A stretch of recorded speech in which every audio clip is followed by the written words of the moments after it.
નમસ્કાર, બુલેટિનમાં આપનું સ્વાગત છે. આપની સાથે હું છું ચિત્રા. બુલેટિનની શરૂઆત કરીએ મહત્વપૂર્ણ સમાચારથી. દેશમાં જે કોરોનાની સ્થિતિ છે તેને લઈને વડાપ્રધાન નરેન્દ્ર મોદીએ આજે સમીક્ષા બેઠક કરી. અલગ અલગ રાજ્યોમાં ઓક્સિજનની અછત છે, અલગ અલગ રાજ્યોમાં વેક્સિનની અછત છે, અલગ અલગ રાજ્યોમાં દવાની અછત છે. તેને લઈને આજે ચર્ચા કરવામાં આવી. રાજનાથસિંહ, અમિત શાહ સાથે આજે સમીક્ષા બેઠક થઈ. દવાઓની ઉપલબ્ધતા અંગે વાતચીત કરવામાં આવી. તો બીજી તરફ વેક્સિનેશન જે છે ડ્રાઈવ ચાલી રહી છે તેમાં પણ ઝડપ ઓછી ન થાય તે માટે સૂચના આપવામાં આવી છે. કોરોના સંકટને લઈને પીએમ મોદીએ સમીક્ષા બેઠક યોજી છે. રાજનાથસિંહ, અમિત શાહ સાથે પીએમ મોદીએ ચર્ચા કરી. દવાઓની જે ઉપલબ્ધતા છે, હાઇડ્રોક્સી ક્લોરોક્વિન જે પહેલા ખૂબ જ જરૂરી હતી, પરંતુ હવે પેરાસિટામોલ, ફેબીફ્લુ જેવી અલગ અલગ દવાઓ છે તેની ઉપલબ્ધતા મળી રહે, લોકોની વચ્ચે એ દવાની અછત ન સર્જાય તે માટે સમીક્ષા બેઠક યોજાઈ.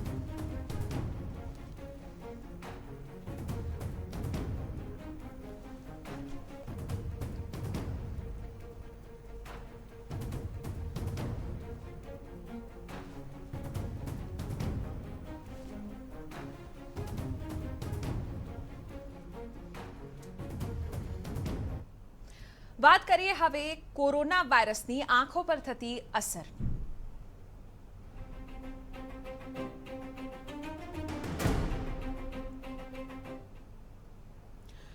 તો રાજ્યમાં એક તરફ કોરોનાનો કહેર બેકાબુ બન્યો છે, ત્યારે શુગર ધરાવતા એટલે કે ડાયાબિટીસ ધરાવતા કોરોના સંક્રમિત દર્દીઓમાં મ્યુકોરમાઇકોસિસ ફંગસનું જોખમ વધ્યું છે.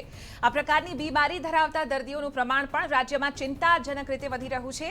અમદાવાદમાં છેલ્લા કેટલાક દિવસોમાં કોરોનાથી સાજા થયેલા દર્દીઓમાં મ્યુકોરમાઇકોસિસના દર્દીઓના પ્રમાણમાં નોંધપાત્ર વધારો જોવા મળ્યો. શહેરમાં સિવિલ હોસ્પિટલમાં આ પ્રકારની બીમારી ધરાવતા 30થી વધુ દર્દીઓ હાલ સારવાર હેઠળ છે. હાલમાં અમદાવાદ સિવિલ ખાતે દરરોજના સરેરાશ 3થી વધુ દર્દીઓ પહોંચે છે કે જે મ્યુકોરમાઇકોસિસની સારવાર માટે આવી રહ્યા છે. દિવાળી બાદ કોરોનાના કેસમાં વધારો થયો ત્યારથી ડિસેમ્બર સુધી મ્યુકોરમાઇકોસિસના 125 દર્દીઓને અમદાવાદ સિવિલ ખાતે સારવાર આપવામાં આવી હતી.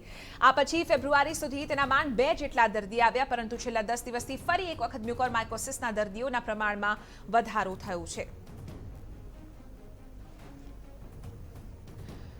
તો આંખો પર જોખમ છે. જી હા, આપણે આને જ લઈને આજે ચર્ચા કરીશું. આપણી સાથે જોડાયા છે ડોક્ટર ભૌમિક રાવલ, આંખોના નિષ્ણાંત છે, સાથે doctor Tejas Padodara, critical care physician છે. આ બંનેનું સ્વાગત છે. ડોક્ટર ભૌમિક, સૌથી પહેલા સવાલ એ કે આ મ્યુકોરમાઇકોસિસ છે શું, અને જો સામાન્ય જનતા, સામાન્ય લોકોને સમજવું હોય તો આ રોગ શું છે? જી ચિત્રાજી, મ્યુકોરમાઇકોસિસ એ આજકાલની નવી બીમારી નથી. એકચ્યુઅલી મ્યુકોરમાઇકોસિસ ઘણી જૂની બીમારી છે અને તબીબી વર્લ્ડમાં તો એના વિશે લગભગ બધાને જાણ હશે જ.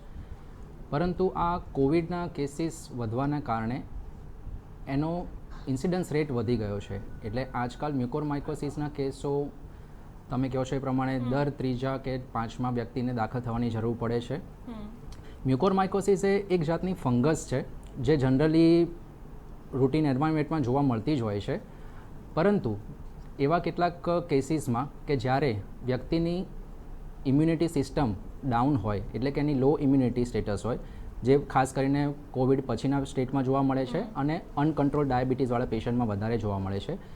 આવા કેસીસમાં એ ફંગસને બોડીમાં ગ્રોથ થવા માટેનું સસેપ્ટેબલ એન્વાયરમેન્ટ મળી રહેતું હોય છે.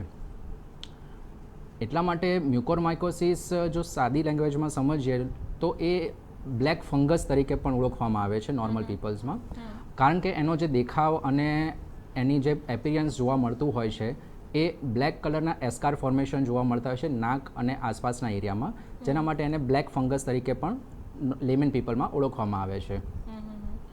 ખાસ કરીને આ કેસીસ વધવાનું કારણ જો આપણે વિચારીએ કે આ પહેલાં જ્યારે વર્ષમાં હાર્ડલી 1 કે 2 કેસીસ જ જોવા મળતા હતા મ્યુકોરમાઇકોસિસના, પણ અત્યારે એ કેસીસનો એકદમ જ કહેવાય કે સુનામી ફાટી નીકળી છે. એની પાછળના કેટલાક કારણો જોઈએ તો બેઝિકલી કોવિડમાં જે પ્રમાણે ટ્રીટમેન્ટ ઓપ્શન્સ અવેલેબલ છે એમાંથી મેજોરિટી ટ્રીટમેન્ટ્સ ઓપ્શનમાં એવી સ્ટીરોઇડ્સની દવાઓ આપવામાં આવતી હોય છે કે જે આપણને જીવનું જોખમ અટકાવે છે, પણ એને અમારી લેંગ્વેજમાં 2-edged sword કહેવામાં આવે છે, એટલે કે બેધારી તલવાર. જી, એટલે એમાં એ જ આપણે જીવને બચાવવા માટે સ્ટીરોઇડ્સ આપીએ છીએ, પણ સાથે આપણે બોડીમાં ઇમ્યુનિટી સિસ્ટમને ડાઉન પણ કરે છે, જેના કારણે આ મ્યુકોરમાઇકોસિસને ગ્રોથ થવા માટેનું સસેટેબલ એન્વાયરમેન્ટ મળી રહે ટૂંકમાં છે. જો તમારી ઇમ્યુન સિસ્ટમ ડાઉન થઈ, કોરોના થયો તો ઓબ્વિયસલી ઇમ્યુન સિસ્ટમ ડાઉન જ હશે અને થશે પણ ખરી, એટલે એક જગ્યા મળી જાય છે મ્યુકોરમાઇસિસની જે ફંગસ છે એને આગળ વધવા માટે. ડૉક્ટર તેજસ, કોરોના અને મ્યુકોરમાઇકોસિસ પહેલા જેમ ડૉક્ટર ભૌમિકે કહ્યું કે એકાદ બે કેસ એકાદ વર્ષમાં આવતા હતા, પણ હવે કોરોના એક એવો રોગ છે કે જે થયા બાદ એક તરફ મલ્ટિપલ ઓર્ગન ફેલ્યોરની પણ અલગ અલગ કેસીસ સામે આવ્યા છે. એમાં એક છે આ મ્યુકોરમાઇકોસિસ. લોકોએ કઈ રીતે ધ્યાન રાખવું અને એવું ક્યારે ખબર પડી શકે કે મને ફંગસ એટલે કે બ્લેક ફંગસ અહીં દેખાઈ રહી છે, અથવા તો મારે ક્યારે ફિઝિશિયનનો સંપર્ક કરવો? જી, ભૌમિકભાઈની વાત સાથે હું બિલકુલ સહમત થઈશ કે વર્ષમાં અમે સામાન્ય રીતે 2-3-4 પેશન્ટ જોતા, જે અમે અત્યારે અઠવાડિયામાં 2-3 પેશન્ટ 3-4 પેશન્ટ જોતા થઈ ગયા છીએ. લક્ષણોમાં જોઈએ તો સામાન્ય રીતે કોવિડ પછી ચહેરા ઉપર દુખાવો શરૂ થવો, સાઇનસના ભાગમાં દુખાવો થવો, નાકની અંદર કન્જેશન વધવું, આંખોની આજુબાજુ અને નાકની આજુબાજુ બ્લેકિશ ડિસ્કલરેશન થવું, ઉપરના જડબાના દાંતનો દુખાવો થવો, અને છેલ્લા થોડા સમયથી જે અમે દર્દીઓ જોઈએ છીએ કે એની અંદર આંખનું ઇન્વોલ્વમેન્ટ પણ ખાસું કોમન જોવા મળી રહ્યું છે, જે પહેલાના મ્યુકોરમાઇકોસિસના દર્દીઓમાં આટલું કોમન પ્રમાણ નહોતું. એનું શું કારણ ડૉક્ટર તેજસ? આંખ પર શું અસર કરે, કઈ રીતે લાંબા ગાળે દર્દીને એ અસર કરતું હોય છે? સામાન્ય રીતે મ્યુકોરમાઇકોસિસ અથવા કોઈ પણ ફંગસ જે આપણે શ્વાસ લઈએ, શ્વાસ થ્રુ નાકનો એનો એન્ટ્રી રૂટ છે, એટલે ત્યાંથી સાઇનસમાં કોમનલી એન્ટર થઈ જાય અને ત્યાંથી એ આંખોની વચ્ચે બિલકુલ પાતળું હાડકાનું આવરણ હોય, ત્યાંથી પિયર્સ કરીને એને છેદીને આંખો અને મગજ સુધી સરળતાથી પહોંચી શકે છે. અને આ જે ફૂગ છે મ્યુકોરમાઇકોસિસ બ્લેક ફંગસ, એ અતિશય ઝડપથી ફેલાતી હોય એ પ્રકારની આ ફૂગ છે. એટલે આ પ્રકારના દર્દીઓમાં બિલકુલ સમય જ નથી મળતો. નિદાન થયાના 2-4-5 દિવસની અંદર તો આંખ, નાક, સાઇનસીસ અને મગજ સુધી આ ફૂગ પહોંચી જાય અને ડિવાસ્ટેટિંગ પરિસ્થિતિ ઊભી કરી દે. રાઈટ. ડૉક્ટર ભૌમિક, જો કોઈ એક તો કોવિડના લક્ષણો લોકો એટલા બધા પોતે જોવા માંડ્યા છે કે ભાઈ આમ થયું તો કદાચ કોવિડ હશે, હજુ કોરોનામાંથી પાર નથી આવતો ત્યાં મ્યુકોરમાઇકોસિસ આવ્યું, અથવા તો અન્ય જે રોગો છે આવી રહ્યા છે. આ તમામની વચ્ચે મ્યુકોરમાઇકોસિસ કેટલો સમય દર્દીને આપે છે કે તેઓ રિકવર થઈ શકે? રિકવરીના ચાન્સીસ શું હોય છે આ રોગથી? બેઝિકલી જે પ્રમાણે ડૉક્ટર મિત્રએ કીધું કે મ્યુકોરમાઇકોસિસ એ રેપિડલી સ્પ્રેડિંગ ડિસીઝ છે અને એમાં ખૂબ જ ઓછો સમય આપણને મળતો હોય છે એની ટ્રીટમેન્ટ અને અર્લી ઇન્ટરવેન કરવાનો.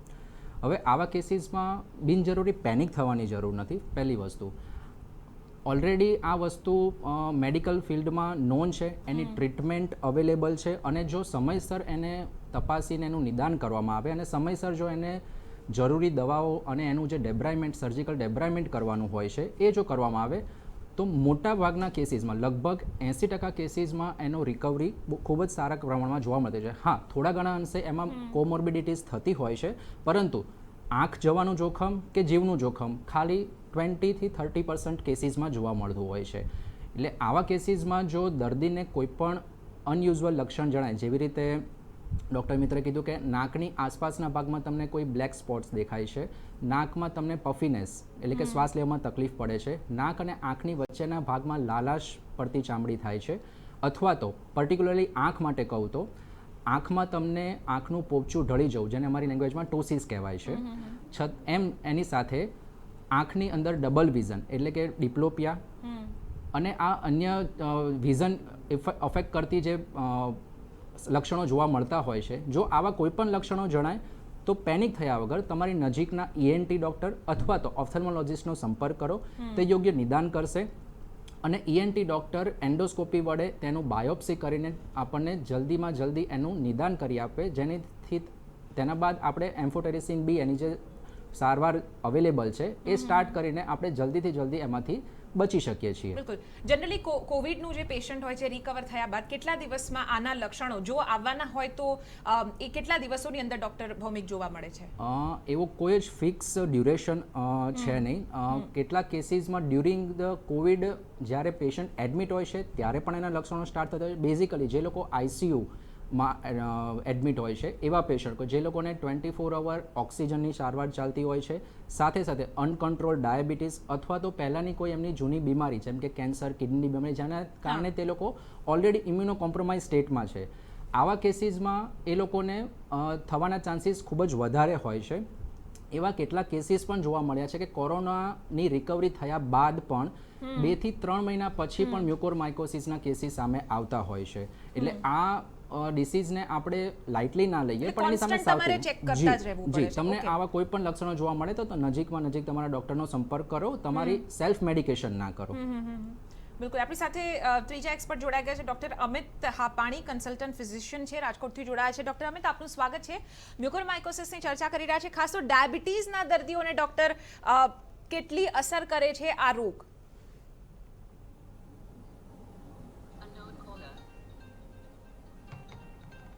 ડાયાબિટીસના દર્દીઓમાં આ રોગ ખાસ જોવા મળે છે, અને ખાસ કરીને જે ડાયાબિટીસના દર્દીઓ કે જેમનું શુગર લેવલ વધ્યું હોય તો એવા પેશન્ટ્સને આ ખાસ કરીને મ્યુકોરમાઇકોસિસ થવાની શક્યતાઓ ઘણી વધી જાય છે. તો મારે આ તકે ખાસ કહેવું છે કે જે લોકોને ડાયાબિટીસ હોય એમને એમનું શુગર કોઈ પણ સંજોગોમાં મેક્સિમમ 180 થી 200 ની વચ્ચે રાખવું જોઈએ. એના માટે ફરીથી ડૉક્ટરનો સંપર્ક કરવો પડે, ઇન્સ્યુલિન લેવા પડે કે કોઈ પણ ટ્રીટમેન્ટ લેવી પડે. ગમે તે કરીને ડાયાબિટીસ આપણે કંટ્રોલ રાખશું, શુગર જો આપણે નોર્મલ રહેશે તો મ્યુકોરમાઇકોસિસ થવાની શક્યતાઓ ઘણી ઘટી જાય છે.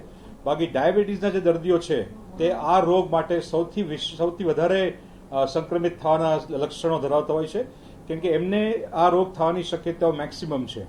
બિલકુલ. ડોક્ટર તેજસ, કોવિડ જે છે અલગ અલગ પ્રકારના, કોકને માઇલ્ડ સિમ્ટમ્સ હોય છે, કોકને થોડા ઘણા અંશે એનાથી લગભગ કહી શકાય કે 40% સિમ્ટમ્સ હોય છે, અને કોકને ગંભીર પ્રકારનો કોવિડ હોય છે. આ શ્રેણીમાંથી એવા કેટલા દર્દીઓ છે કે જેમને આ રોગ થવાની શક્યતાઓ હોય? સામાન્ય પ્રકારના લક્ષણો એટલે કે માઇલ્ડ ડિઝીઝ વાળાને જનરલી મ્યુકોરમાઇકોસિસનું સંક્રમણ થવાની શક્યતાઓ ઘણી ઓછી હોય, પણ મોડરેટ ટુ સિવિયર ડિઝીઝ કે જે લોકોને ડાયાબિટીસ હોય પ્રી એક્ઝિસ્ટિંગ, જે લોકોમાં સ્ટીરોઇડ પ્રકારની દવાઓ ઉપયોગ કરવાની જરૂર વધારે પ્રમાણમાં પડી હોય, તો નેચરલી આ પ્રકારના દર્દીઓમાં મ્યુકોરમાઇકોસિસનું સંક્રમણ વધારે જોવા મળે છે. અને એક કોન્ટ્રાસ્ટિંગ ફીચર અત્યારે એ અમે જોઈ રહ્યા છીએ કે શરૂઆતના પહેલા વેવમાં મ્યુકોરમાઇકોસિસના કેસીસ કોવિડ પૂરું થયા પછી જનરલી દર્દીઓમાં દેખાતા હતા, જે અત્યારે ચાલુ કોવિડના દર્દીઓમાં, જ્યારે હજુ આઈસીયુમાંથી રિકવર થયા નથી, જેમને ઓક્સિજનની જરૂરિયાત ચાલી જ રહી છે, એ દરમિયાન પણ અમને કોવિડના દર્દીઓની અંદર મ્યુકોરમાઇકોસિસનું નિદાન થતું જોવા મળે છે.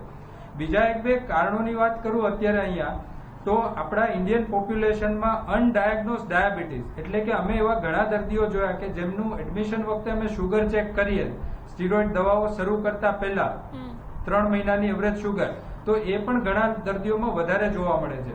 એટલે આપણા દેશની અંદર અનડાયગ્નોઝ ડાયાબિટીસના દર્દીઓ ઘણા છે, અને કદાચ એના કારણે પણ આ મ્યુકોરમાઇકોસિસનું ઇન્ફેક્શનનું પ્રમાણ વધારે જોવા મળી રહ્યું છે. ડોક્ટર ભૌમિક, જો હવે અલગ અલગ સિમ્ટમ્સની વાતો તો આપણે કરી લીધી, મુખ્યત્વે આંખની જે આપ વાત કરી રહ્યા હતા, આંખમાં શું લોસ ઓફ વિઝિબિલિટી આવે છે કે પછી કોઈ પરમેનન્ટ ડેમેજ થતી હોય છે? શું આની અસર હોય છે આંખ ઉપર? મ્યુકોરમાઇકોસિસનો નોર્મલ કોર્સ જાણીએ તો એ નાક અને ત્યાંથી સાઇનસમાંથી ઇન્વેડ થઈને આંખની આસપાસના ટિશ્યુમાં ઇન્વેડ કરતું હોય છે. આ ફંગસ રેપિડલી સ્પ્રેડિંગ અને ડેવાસ્ટેટિંગ એટલા માટે છે કે આસપાસના ટિશ્યુમાં, આંખની આસપાસના ટિશ્યુમાં એ ફેલાવાના કારણે એક તો આંખના પોપચા ઢળી જાય છે, સાથે સાથે આંખનો સાઇઝ વધી જાય છે, જેને અમારી લેંગ્વેજમાં પ્રોપ્ટોસિસ કહેવામાં આવે છે. એની સાથે સાથે આંખની પાછળની જે નસ જેનાથી આપણી દ્રષ્ટિ હોય છે એ પણ બ્લોક થઈ જતી હોય છે. જ્યારે એન્જિયો ઇન્વેઝન એટલે કે મ્યુકોરમાઇકોસિસ જ્યારે લોહીની નળીની અંદર ભળી જાય છે ત્યારે એ આપણી આંખની નજરને પણ ટોટલી શૂન્ય કરી દે છે. આટલા જે કેસીસ છે એમાં ઇન્વેઝન એટલું બધું વધારે નથી હોતું, પરંતુ કેટલાક એવા કેસીસમાં કે જેમાં એ એસ્કાર ફોર્મેશન થઈને આંખની આસપાસના ટિશ્યુમાં એટલું બધું ફેલાઈ ગયું હોય છે કે ત્યાં આગળ ફંગસનો લોડ એટલો વધારે હોય, જેને અમે સર્જિકલ ડેબ્રાયમેન્ટ પહેલાં એનાથી પ્રયત્ન કરીએ છીએ. જો એ ના થાય તો સંપૂર્ણ આંખનો ડોળો કાઢી નાખવો પડતો હોય છે, કારણ કે જો આંખના ટિશ્યુમાંથી એ જો મગજના ટિશ્યુ સુધી પહોંચી જશે ફંગસ તો એ જીવલેણ સાબિત થશે. બિલકુલ. ડૉક્ટર અમિત, જો સારવારની વાત કરીએ તો મ્યુકોરમાઇકોસિસની સારવાર કેટલી મોંઘી છે અથવા તો કઈ રીતે લોકો આની સારવાર લઈ શકે છે? ડૉક્ટર અમિત.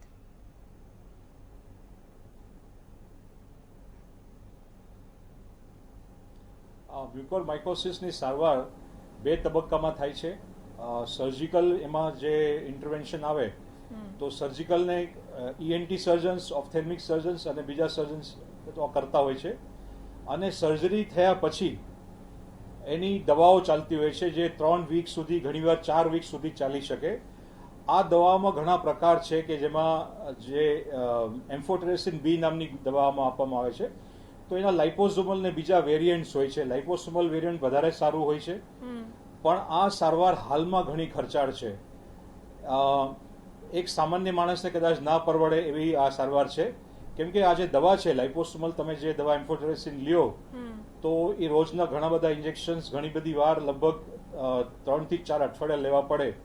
અને સામાન્ય સંજોગોમાં જોવા જઈએ તો એક દિવસનો ખર્ચ લગભગ 30 થી 35,000 થઈ શકે જો તમે લાઇપોઝોમલ લ્યો. બીજું વેરિયન્ટ છે એ સસ્તું છે, પણ આ દર્દીની ચોઈસ ઉપર છે. પણ એકંદરે આપણે જોવા જઈએ તો એક સામાન્ય માણસ માટે આ ઘણી ખર્ચાળ પદ્ધતિ, ઘણી ખર્ચાળ સારવાર છે. અને કમનસીબી એ છે કે ના છૂટકે પણ આ સારવાર લેવી પડે એમ છે, કેમ કે એના વગર આપણે આ દર્દને કાબુ કરી શકીએ એવી કોઈ સ્થિતિ નથી. તો સર્જરી, પ્રાથમિક તબક્કામાં સર્જરી ઘણી કારગર નીવડે છે. સર્જરી સામાન્ય રીતે ઓપ્થેલ્મિક સર્જન, ENT સર્જન અને ઘણી ફેરે ન્યુરો સર્જન મળીને કરતા હોય છે. આમાં પ્રાથમિક કામ ENT સર્જનનું હોતું હોય છે. જ્યારે આંખના ડોળા સુધી પહોંચી ગયું હોય તો ઓપ્થેલ્મિક સર્જન પણ એમાં હેલ્પ કરતા હોય છે, કેમ કે ઘણી ફેરે આંખના ડોળાને કાઢવો પડે એને ઇન્યુક્લિએશન કહેવાય, તો આખો ડોળો જ કાઢી લેવો પડે, તો ઓપ્થેલ્મિક સર્જન સાથે રાખીને કરતા હોય છે. અને પછી જે કંઈ ફંગસ રહી ગયું હોય એની એક દવાની પેશન્ટને દાખલ રહીને એની દવા કરવી પડતી હોય છે. તો આ હાલના સંજોગોમાં આ ઘણી ખર્ચાળ પદ્ધતિ છે. બિલકુલ ખર્ચાળ તો છે, સાથે સાથે કેટલી લોકોને અવેલેબિલિટી છે? કારણ કે લોકોને ધારો કે જો મ્યુકોરમાઇસિસ થતું હોય, ડૉક્ટર ભૌમિક, બ્રેક બાદ મારો આપને સવાલ એ હશે કે જો કોઈ વ્યક્તિને મ્યુકોરમાઇસિસના લક્ષણો છે તો પછી કેટલી ઇઝીલી તેમને સારવાર મળી રહે? શું એટલું ઇન્ફ્રાસ્ટ્રક્ચર આપણી પાસે છે, અથવા તો શું એવા ડૉક્ટર્સ ખાસા એવા પ્રમાણમાં છે ખરા? આનો જવાબ આપની પાસે લઈશ એક બ્રેક બાદ.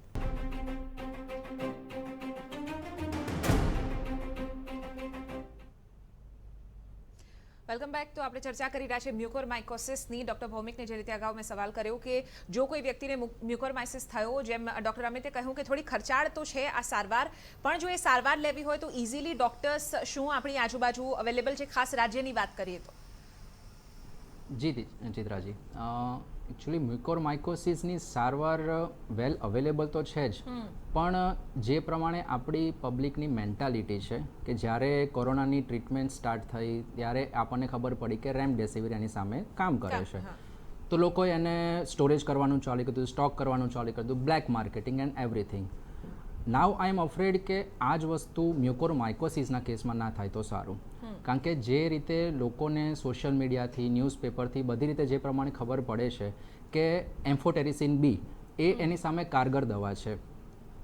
હવે આજકાલ બધા જ વ્યક્તિઓને મેડિકલની દરેક ટર્મિનોલોજી પણ ખબર પડવા લાગી છે, અને આ જોતાં જો એનું પ્રોપર સંચાલન કરવામાં ના આવે તો આગળ જતાં એનો જથ્થો થોડોક આપણને લિમિટેડ રિસોર્સિસમાં મળે, એ એક પોસિબિલિટી છે. અપાર્ટ ફ્રોમ ધીસ, ડૉક્ટર્સ અને હોસ્પિટલની વાત કરીએ તો આપણા ગુજરાત રાજ્યમાં લગભગ જેટલી પણ સિવિલ હોસ્પિટલ છે, જે ટર્શરી કેર સેન્ટર્સ કહેવાય, એ દરેક જગ્યાએ આ દરેક ડૉક્ટર્સનું એક ટીમ એફર્ટ છે. આમાં કોઈ એક સિંગલ ક્લિનિશિયનનું કામ નથી, આ એક ટીમ એફર્ટ છે. તો જે કોઈ જગ્યાએ મલ્ટી સ્પેશિયાલિટી એટલે કે મલ્ટી સેન્ટ્રિક એપ્રોચ અવેલેબલ હોય એવી દરેક જગ્યાએ આની સારવાર થઈ શકે છે. જેમ કે ત્યાં આગળ ઓપ્થેલ્મોલોજીસ્ટ અવેલેબલ હોય, ENT સર્જન અવેલેબલ હોય, સાથે સાથે સર્જનની પણ જરૂર પડે, ઇન્ટેન્સિવિસ્ટની જરૂર પડે, ફિઝિશિયનની જરૂર પડે, કારણ કે આની સાથે આપણે ખાલી મ્યુકોરમાઇકોસિસને મટાડી દઈએ છીએ કે એની સારવાર કરીએ ત્યાંથી પૂરું નથી થતું, પણ જો એ ડાયાબિટીસનો કંટ્રોલ પણ સાથે એટલો જરૂરી છે જેનું કોઝેટિવ ફેક્ટર છે. એટલે આ તમામ મલ્ટીસેન્ટ્રિક એપ્રોચ આપણે ગુજરાત રાજ્યમાં અને બધી જગ્યાએ શહેરી વિકાસમાં બધી જગ્યાએ રેડી અવેલેબલ છે, પણ પ્રોપર એનું ચેનલ થ્રુ પેશન્ટને એ વસ્તુની જાણ કરવામાં કે ક્યારે ડૉક્ટર પાસે જવું અને ક્યારે ના જવું. કારણ કે છેલ્લા 2 દિવસથી હું જોઈ રહ્યો છું કે મારા ખુદના ક્લિનિક ઉપર અને મારા ખુદના ઉપર એટલા બધા કોલ્સ આવી રહ્યા છે કે મને 15 દિવસ પહેલાં કોરોના થયો તો મને મ્યુકોરમાઇકોસિસ તો નહીં થઈ જાય ને. સો આ રીતનું એક પેનિક સ્ટેજ ક્રિએટ થાય છે ત્યારે થોડુંક કેઓટિક એન્વાયરમેન્ટ થવાના ચાન્સીસ ખરા. બિલકુલ. ડૉક્ટર તેજસ, મારો એક સવાલ એ છે કે ધારો કે કોઈ દર્દીને પહેલાં કોવિડ થયો, રિકવર થઈ ગયા, પછી વેક્સિનેટ થયા, વેક્સિન લીધા બાદ શું આની ચાન્સીસ ઓછા થઈ જાય છે? વેક્સિન લેવાથી કોરોના ઇન્ફેક્શન ન થાય એવું નથી, પણ કોરોના ઇન્ફેક્શન થાય તો એના ડિઝીઝની સિવિયરિટી ઓછી રહેવાની. હા. કોરોનાના વેક્સિન લીધેલા પેશન્ટમાં કોવિડ થયા પછી પણ મ્યુકોરમાઇકોસિસ થવાના ચાન્સીસ તો એટલા જ હોય. અચ્છા, એને ટાળી શકાય ખરું કે પહેલેથી જ આપણે એવું એ પ્રકારનું મેડિકેશન શરૂ કરી શકાય કે જો આ ના થાય એવું કંઈ પ્રિવેન્ટિવ ક્યોર છે એનો? ડોક્ટર તેજસ? ના, હજુ સુધી તો સાયન્ટિફિકલી કોઈ એવું પ્રિવેન્ટિવ આસ્પેક્ટ મ્યુકોરમાઇકોસિસ માટે નથી, પણ તમે જ્યુડિશિયસ યુઝ ઓફ સ્ટીરોઇડ્સ એટલે કે પ્રમાણસર ઉપયોગ કરો જો દવાઓનો, ડાયાબિટીસ સારી રીતે કંટ્રોલમાં રાખો કોવિડના દર્દીઓમાં, તો મ્યુકોરમાઇકોસિસ થવાની શક્યતાઓને તમે ઘટાડી શકો, પણ એને બિલકુલ શૂન્ય ના કરી શકો. બિલકુલ. એટલે વેક્સિન જો લીધી હોય કોવિડના દર્દીએ તો પણ એની ચાન્સીસ એ છે કે ફરીથી ધારો કે જો કોરોના થાય તો આપને મ્યુકોરમાઇસિસના ચાન્સીસ છે. ડૉક્ટર અમિત, હવે આ સ્ટેજ પર જ્યારે લોકો કોવિડથી પેનિક છે, કોવિડ હવે થઈ ગયો છે, ત્યારે મ્યુકોરમાઇસિસના સમાચાર છે, લોકો એનાથી પણ પેનિક, જેમ ડૉક્ટર ભૌમિકે કહ્યું કે શું કદાચ મને તો એ નહીં થઈ જાય, એટલે કદાચ વધારે પોતાને ઇન્ટ્રોસ્પેક્ટ કરતા હોય છે કે કદાચ મને આવું થઈ ગયું, કદાચ આવું થઈ ગયું. તો એ ન કરવું અને યોગ્ય રીતે તેમના જે સિમ્ટમ્સ છે એ જોવું હોય તો કઈ રીતે વ્યક્તિ એને ઓબ્ઝર્વ કરી શકે? ડૉક્ટર અમિત.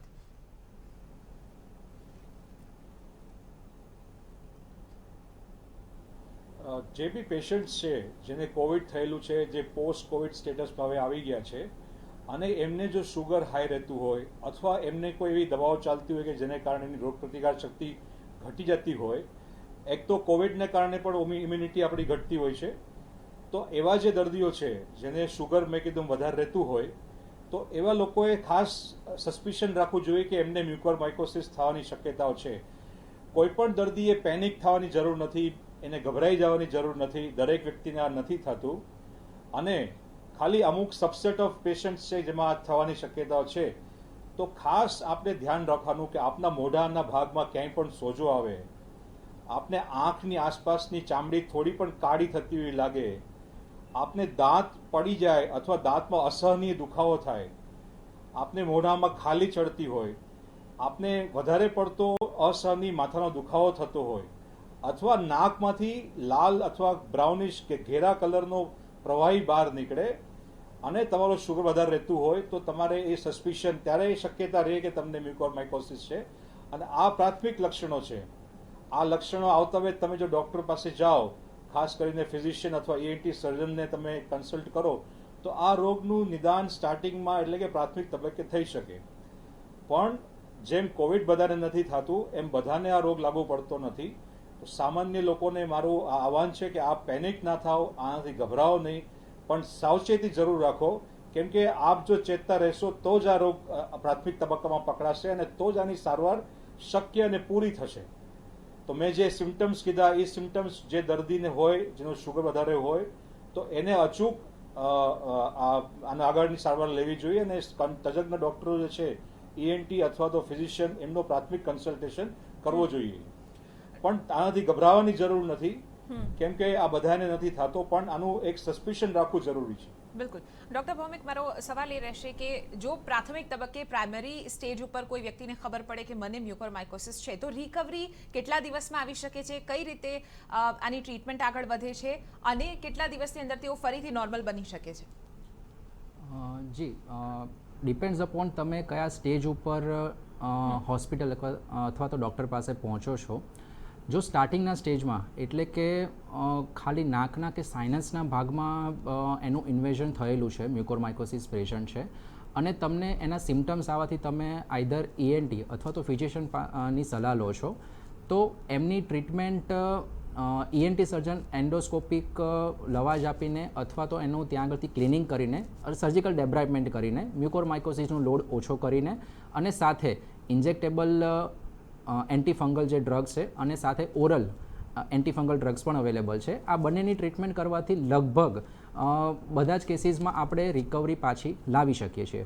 પરંતુ જો એ આંખની આસપાસના ભાગમાં અથવા તો એ એના સેકન્ડ કે થર્ડ સ્ટેજમાં પહોંચી જાય છે અને આંખની આસપાસના ભાગમાં એટલા લેવલ સુધી પહોંચે છે કે જ્યાંથી સર્જિકલ ડેબ્રાઇડમેન્ટ કરવા છતાં પણ જો એનું નિદાન અને જો એની સારવાર શક્ય ના હોય તો પછી આંખનો ડોળો કાઢી નાખવો એટલે કે ઇન્યુક્લિએશન અને એક્ઝેન્ટ્રેશન પણ કરવું પડતું હોય છે.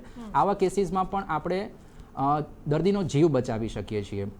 ભલે દર્દીને કદાચ એમની એક આંખ ગુમાવી પડે એ ચિંતાજનક વસ્તુ છે, પરંતુ આપણે એને મગજ સુધી સ્પ્રેડ થતો અટકાવીને દર્દીનું જીવનું જોખમ તો આપણે ડેફિનેટલી ઓછું કરી જ શકીએ છીએ. બિલકુલ. ડૉક્ટર તેજસ, સવાલ એ છે કે જો હું છેલ્લા સુરતના આંકડાઓની અમે બતાવી પણ રહ્યા છે કે 100 લોકોને છેલ્લા અમુક દિવસોની અંદર મ્યુકોરમાઇકોસિસ ડિટેક્ટ થયો છે, એમાંથી એકનું મૃત્યુ થયું છે. મોર્ટાલિટી રેટ મ્યુકોરમાઇકોસિસથી કેટલો છે અત્યાર સુધી, અને આપ જે રીતે કોવિડ કેસીસ વધી રહ્યા છે એને જોતા આગામી દિવસોમાં આપ કેટલું અનુમાન લગાવી શકો છો કે મ્યુકોરમાઇકોસિસના કેસીસ આવી શકે છે? ડૉક્ટર તેજસ. વર્લ્ડ વાઇડ મોર્ટાલિટીની વાત કરીએ તો જે મ્યુકોરમાઇકોસિસનો ડેટા એવું કહે છે કે દર 10માંથી 5 થી 7 વ્યક્તિ સુધીનું મૃત્યુ થઈ શકે છે જો મ્યુકોરમાઇકોસિસનું નિદાન સમય પર નથી થતું તો. એટલે મ્યુકોરમાઇકોસિસમાં મોર્બિડિટી પણ વધારે છે અને મોર્ટાલિટી એટલે કે ડેથ રેટ, ડેથ રેશિયો પણ વધારે છે. એટલે એનું સમયસર નિદાન થઈ જવું બહુ જ જરૂરી છે. એટલે નિદાન માટેનો થ્રેશોલ્ડ ઘણો ઓછો રાખવો પડે આ સિચ્યુએશનમાં. સામાન્યથી લઈને કંઈ પણ પ્રકારના લક્ષણો થાય તો પ્રોપર મેડિકલ એડવાઇસ લઈ અને એના ગાઈડન્સ પ્રમાણે આપણે આગળ વધવું જોઈએ, જેથી કરીને નિદાન સમયસર થશે તો આપણે કોમ્પ્લિકેશન અને ઊંચા મૃત્યુદરથી બચી શકીશું. બિલકુલ. એટલે યોગ્ય સમયે આપે અને આવનારા સમયમાં જી ડૉક્ટર તેજસ, આવનારા સમયમાં મ્યુકોરમાઇકોસિસના દર્દીઓની સંખ્યા પણ હજુ વધવાની પૂરી શક્યતાઓ છે. કારણ કે અત્યારનું જે કોવિડનું વેવ હતું એની અંદર મોડરેટ ટુ સિવિયર ડિઝીઝના દર્દીઓ ઘણા વધારે હતા. કોવિડનો મૃત્યુદર પણ ઊંચો રહ્યો છે. કોવિડની સારવાર, ડાયાબિટીસના દર્દીઓ અને આ બધું વિચારીએ તો આવનારા સમયમાં મ્યુકોરમાઇકોસિસના દર્દીઓનો આંકડો હજુ પણ ઘણો વધશે એવી પૂરી શક્યતાઓ દેખાઈ રહી છે. બિલકુલ. આભાર આપ ત્રણેય એક્સપર્ટનું TV9 સાથે જોડાવા બદલ. તો મહત્વપૂર્ણ છે કે જેમ કોરોના માટે યોગ્ય સમયે આપે સિમ્ટમ્સ ઓળખવા પડતા હતા, તેવી જ રીતે મ્યુકોરમાઇકોસિસ માટે પણ એ જ પ્રકારની સાવચેતી જરૂરી છે. જો આપને આ પ્રકારના કોઈ પણ સિમ્ટમ્સ દેખાય, તાત્કાલિક આપના ફિઝિશિયનનો સંપર્ક કરો અને સાથે ENT સ્પેશિયાલિસ્ટનો પણ સંપર્ક કરો, જેથી આપ આની ઘાતકતાથી બચી શકો. તો અત્યારે બસ આટલું જ. નમસ્કાર.